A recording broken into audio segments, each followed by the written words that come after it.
Hello and welcome to the Sports Doyen. This is Kushag and we're here back with the Football Pod, the weekly football podcast in which we've got Prashant coming back for his second appearance. Thank you so much once again, Prashant.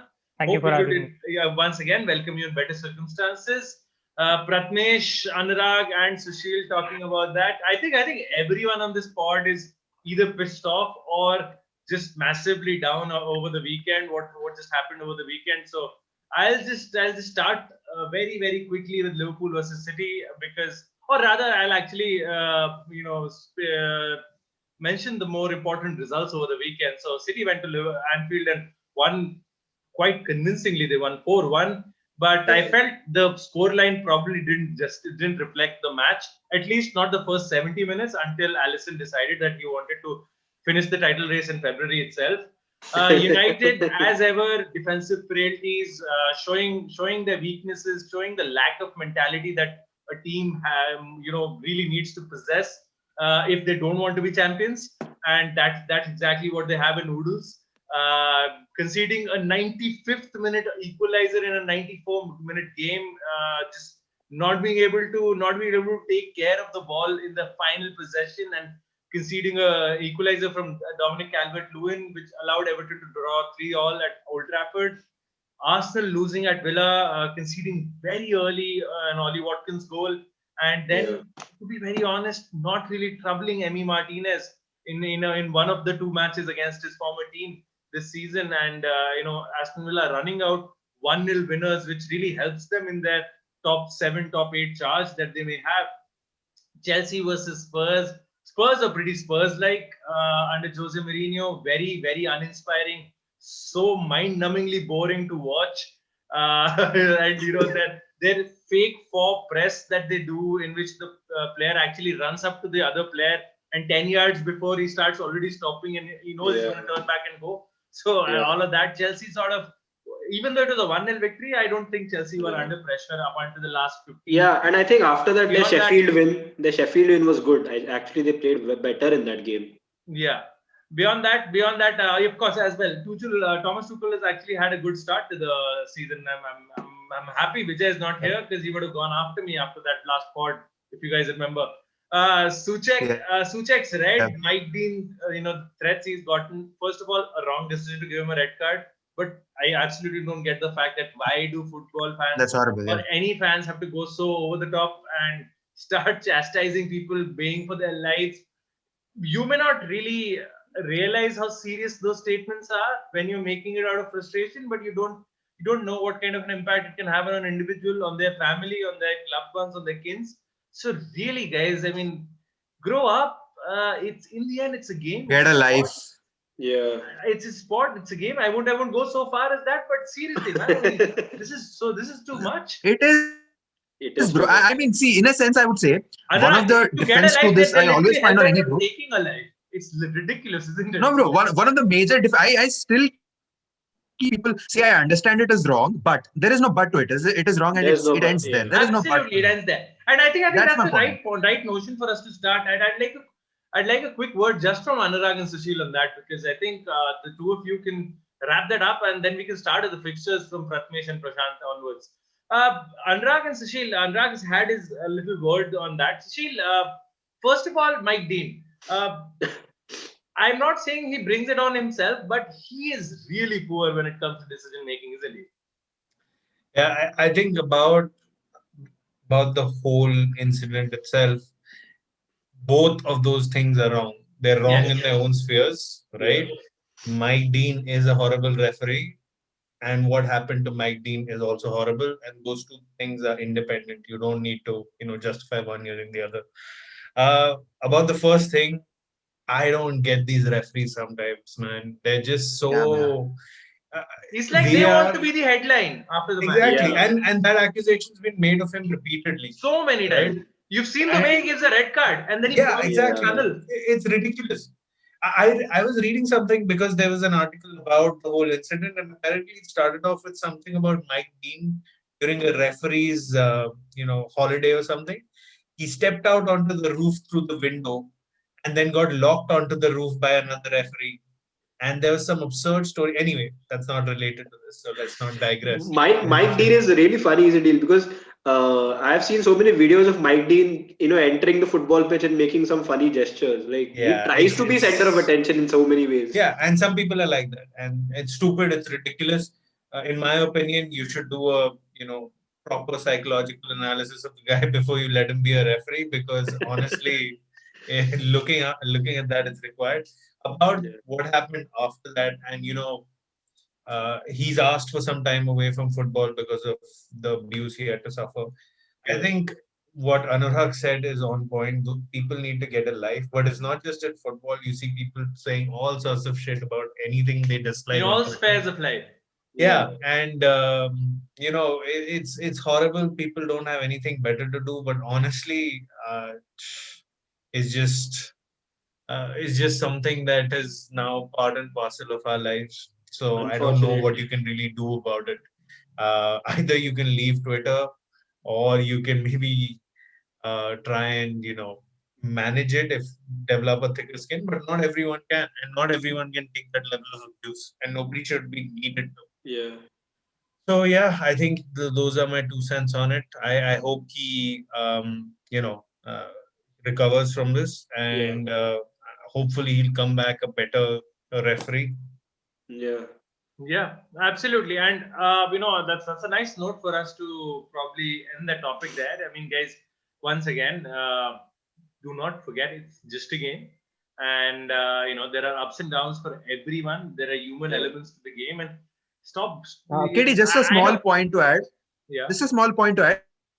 This is the first time I have seen a red card being given after the person, whoever was the victim. In the first case, Anthony Martial, and the Bednarik case, and in the second case of Thomas Tuchek, I think it was. I can't remember who it was, but both these players who were the victims, they were like, "No, man, it's not a red card." I think they almost gestured saying it was not a red card. When do you see that happening? And then the referee comes out. See, again, partly another thing to be blamed, it's the laws. They keep constantly changing, and in a sense, they're also forcing the referees to take decisions which they personally don't believe is the right one. Yeah. So All right. There's no consistency in the laws at all. Like they are open to interpretation for anyone and everyone. Yep. Let's not. We'll come because I think Prashant's been the quietest. We'll come to you with the first fixture that we're discussing right now, Villa versus Arsenal. As I mentioned earlier, Arsenal conceded an early goal. How did you see the performance? And once again, now you in the 23 games you played, you won 9 and lost 10. Surely, I don't know. I mean, surely you guys are banking on the Europa League completely for any kind of European football next season, is it? I don't think we are banking on anything, including our players. I mean, this group of players is good enough to, they are good enough to not be in the position that they're in currently. And there are some world-class players in the team. I mean, Thomas Partey, no injuries in his entire career, and he has been injured like twice or thrice already. The season is not even complete. Okay, coming back to the match, I mean, Cedric had one of those moments. He has been playing well, and then he made a mistake, and then we conceded a goal. Rob Holding wasn't too close to the striker, and okay, that happens. But then we had the entire game to make a comeback, and we did not. That we were not very effective in the final third, and that's been the story of Arsenal this entire season. Yeah. But I would also like to point out the fact that when Saka was brought down 40 yards from the goal, he was the last man, and that should have been a red card. That wasn't a red card. I mean, when Pepe was given a yellow card and the VAR goes back and gives him a red card, and then somebody on BT comes and says that VAR is not to referee the game. That's bullshit. Sorry, because they referee the game when it's decisions against Arsenal. Doesn't justify the fact that we lost, but then Lacazette was not given the penalty. Again, that was another thing that happened. Martinez clearly pulled him down, pulled his shirt. That I did not understand. Honestly, I did not understand how that was not picked up. It was as like you don't see a more easier decision to make as a referee, as a VAR, whoever the. It was so clear. He had a grab of his shirt. I mean, What So Yeah. went wrong? when decisions have to go against Arsenal, I think they are pretty evident. Like there is no gray area. It is a red card. It is a penalty. Even if there is a minute contact, it has to be the game changing decision. But when it's against other teams, I'm referees just turn a blind eye or something. I don't know what to say. But then coming back to the team, they are not playing well. Aubameyang is ineffective, and I don't know. I couldn't understand the decision to bring Willian on ahead of Martinelli. How do you look at Willian and say that he's the guy that is going to make the difference? You can't do that. That was a big mistake Yeah. from Mikel Arteta. As good as I don't know, like, I should not comment if he's been good or bad, but okay, that's it. Your thoughts on Odegaard as well? Odegaard had moments in the game to shine. He had, I think, two good moments. One which I remember very clearly that he just, hit it off the post. I mean, he hit it pretty hard, and that should have been a goal. I think 7 out of 10 players in that position would have scored. He is pretty young. He is new to the team, but in Needs a bit character, of time. Yeah. yeah, but in those moments you see character of a player. I mean, Nugget Watkins is not also very, experienced, but he has scored 3 goals already against Arsenal this season. And when Marcus Rashford came, I remember that match again on his debut, scored like 2 or 3 goals against Arsenal. So being young and being inexperienced is no excuse to not score a goal that you can score. So I would blame him. Whatever he was thinking, he did not score that goal. The entire team is to be blamed, not Odegaard. But yes, he is showing some promise, and I hope he improves. All right. I think Arsenal are in that classic phase of sort of trying to build a team, and in that sense, there will be hiccups. As far as this league season is concerned, if they would do well to finish in the top 8, if they could once again repeat their performance last year, because of the inconsistency. Because I still feel if they go on a really good run of like say 8 to 10 games in which they win out of the 10 games, if they win like 7, 8 games and draw or lose the other two, they can easily crack the top 6, maybe in the top 5, because that's how close this league is. You go on an 8 to 10 game run, you can go from anywhere to the top 4. But So that's the thing. I don't want them to do that now. I want them to finish 10th or 11th so that we are you out don't of get Europe Europa League. completely. Yes. Yeah, I think I that is Yeah. exactly what I want from United for rest of their existence. You can't finish top 4, finish 7th or 8th. Don't finish 5th or 6th, and Yeah. then forget winning the FA Cup or the League Cup. I mean, seriously, man. Let others win it. It's fine. It's perfectly fine. I mean, Europa League is just a drain on the squad, and from one club which was hard done by the officials, but also wasn't creating that many chances, to a club which creates chances but also loves for the other clubs to create chances against them. United had the 3 points in the palm of their hands, 2-0 up at half time with Bruno, honestly, one of the goals of the season contenders. Just the ease with which he hit that shot, and going across the keeper. It's never easy, whoever the keeper may be. It was his Eric Cantona moment. Yeah, bro, that was an insane Indeed. shot. Yeah, And then it was. Totally. the thought, Yeah. the most impressive aspect of that was the way he celebrated. He just went like, "Yeah, I do this all the time." So that is what was amazing for me. But all of that, kare kiya pe pani phira diya, and that's exactly what happened in the 95th minute. Pratmesh, 3-all. How disappointed, pissed off were you after that match? And the title was never really coming to United, but now it's been rubber stamped that there's going to be no title race also. The title is coming to Manchester, just not to United. I mean, Yeah, I mean, that's the headline that if you would want to have. It's difficult to digest because obviously 90 plus 5 is not not a time when you want to concede a goal. You would love to score one, but conceding is a totally different ball game altogether. Especially if you are a Manchester United fan, combined with the fact that you are a Mumbai City FC fan, and that exact same thing happens a day later to Mumbai City. So then this is like piling the misery together. So I faced that, and let me tell you, neither one of those were any happier than the other ones. Uh, with United again, set pieces. I mean, what do we even say about set pieces, Kushagra? Because we talked about things that define the logic, but United want to defy logic because the Southampton goals that we concede, on It's set always pieces, the zone, man. the You find out zonal, that is your zone. Alan Shearer said it, Pratmesh, just to add your yeah, point on BBC. I would love to play against United because they don't mark man. They don't mark men. They mark empty spaces. And if you're yes. gonna mark empty spaces, this is what's gonna happen. Exactly. And I mean, if you even if you want to mark spaces, I feel Everton are slightly better aided to defending set pieces than United are the way they defend. At least they give themselves a chance ki, yaar, we are not leaving any space in behind. We are going to defend the line. We're going to defend the 6-yard box. And you do whatever you want to do. That's how you take a set piece. Then the zonal marking at least makes a little bit of sense ki, okay, there is no space in behind. Your Maguire can't just look on the side and say this, and then give a no look defending away. I mean, something of that sort.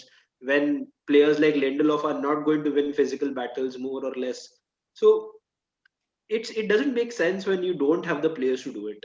Uh, you True. know, I would have been more happy had United conceded a goal on this particular set piece and everybody just run forward, like do something different, right?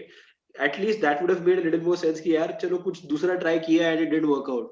This is the same pathetic manner we are conceding goals season after season after season. I mean, there was a time when United was known to be, a prime team on corners, may it come at any point of time in the game, defending, attacking set pieces. It didn't matter. We used to win games of corners. Not just the Ole moment, but there are many, much hundreds and hundreds of moments that, the likes of Van Persie's and, Darren Fletcher's, etc., piled on. But you look at this team and look at the way they defend set pieces. Every time, the only thing you need to do against United in the entire game is get 3 or 4 set pieces, and you're most assured of at least getting a couple of goals. Absolutely. Then how you defend your time is different. But then, United have this ability of scoring goals as well.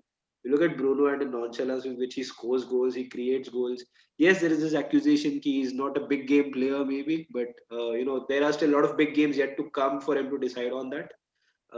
He's still only 1 year into his United career, and he's probably broken anyone's but Andy Cole's record so far. So let's give him that credit. Offensively, again, the FA Cup fixture as well was disappointing, but defensively we were slightly better in that FA Cup fixture. At least we showed resilience. We showed that we have some kind of a defensive tactic or some kind of a defensive shape. But then again, it's a West Ham team, right? They weren't even playing with their best players, so it was Nor were United, to be fair. Nor were now United. United, to be fair, and again, so the Everton game. I mean, how do you concede a goal like that? The one which Ducore scored again, De Gea's mistake. The second goal, I would give them credit for the second goal. I mean, James Rodriguez was just first class in the way he took that shot on. Third goal, again, I don't know whether I'm supposed to blame the entire defense along with De Gea or De Gea alone or the defenders alone or the manager himself or whoever's deciding on the set piece tactics. It's a tough one to take, to be honest. And it is rubber stamp City. I mean, blue ribbons on the title. I don't know whose blue it is going to be, but most likely it's going to be City because no other blue is close. Yeah, of course. Anurag, just a quick word from you as well on that match, of course, because we're gonna dedicate most of our time to Cecile and the City Liverpool game. No, let Anurag talk for the next 10 minutes. I'd be happy to listen. Yes, I'll say 30 seconds about Bruno's goal. Just forget that the other things happened, and I'll come to the Alisson's incredible performance if that is fine for you. I can talk about that for 10 minutes because I think I absolutely love that match. I think see, again, coming back to the game in that we're talking about. I mean, how do you? This is the problem with this team, right? Like uh, unnecessary cricket reference, but we are really playing like the Pakistan cricket team right now. Manchester United, so unpredictable. How do you? I think we can all agree to the fact that that 45 minutes was, I think, the best 45 we played this season. Such dominance, Up so there, much up control. there, surely up Everton there. had no chance.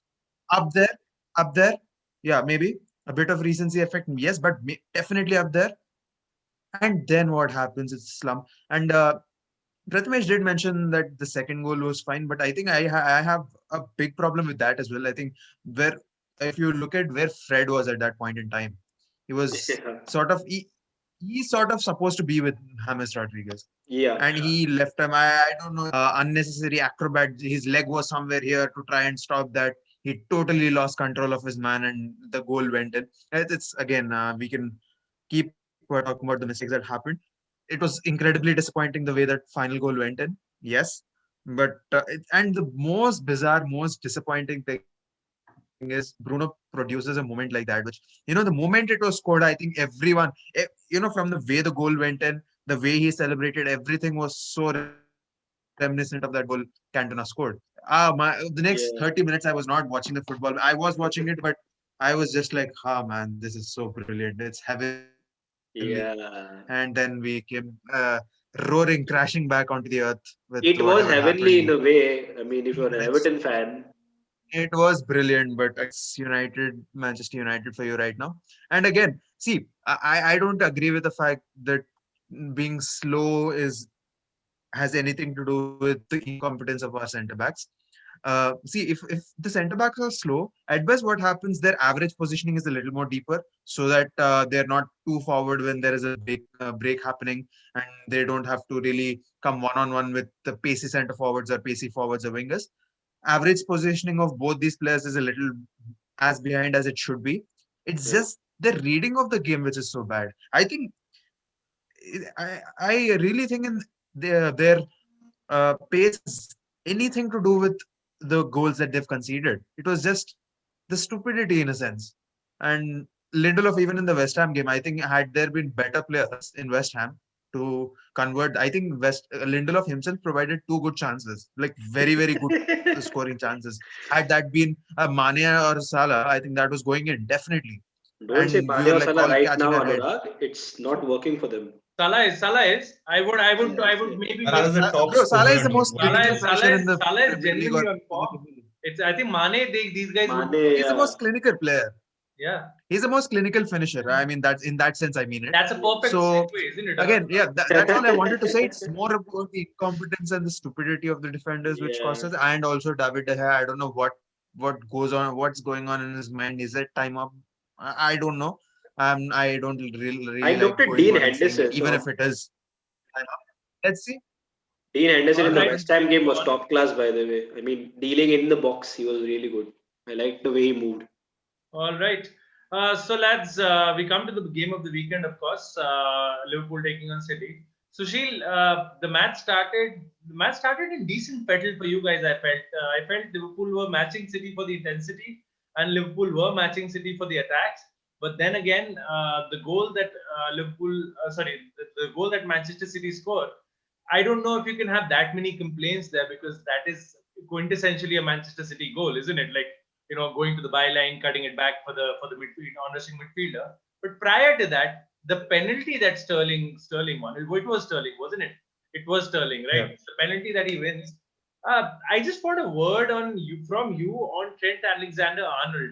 If he is going to be that dependent on the right centre half that's playing, do you think it's time for Klopp to try to play two sort? Do you have any backup right backs first of all? Secondly, if you don't, do you think Jurgen Klopp needs to change the system to try and put three bodies behind and place Andy Robertson and TAA as wing backs?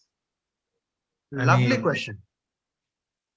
he gave away a penalty. He didn't really, do anything much worse than that. Look, No, my it's point not just is, for this match. It's my point is, I his think defensive performance, and I'm not slating the kid. I still think he's the best right back in the world right no, now. that's what I was gonna say. I think he actually defended just fine before the penalty, and in fact, I was keeping my eye on him because of who he was matched up against, and I thought he was doing absolutely fine.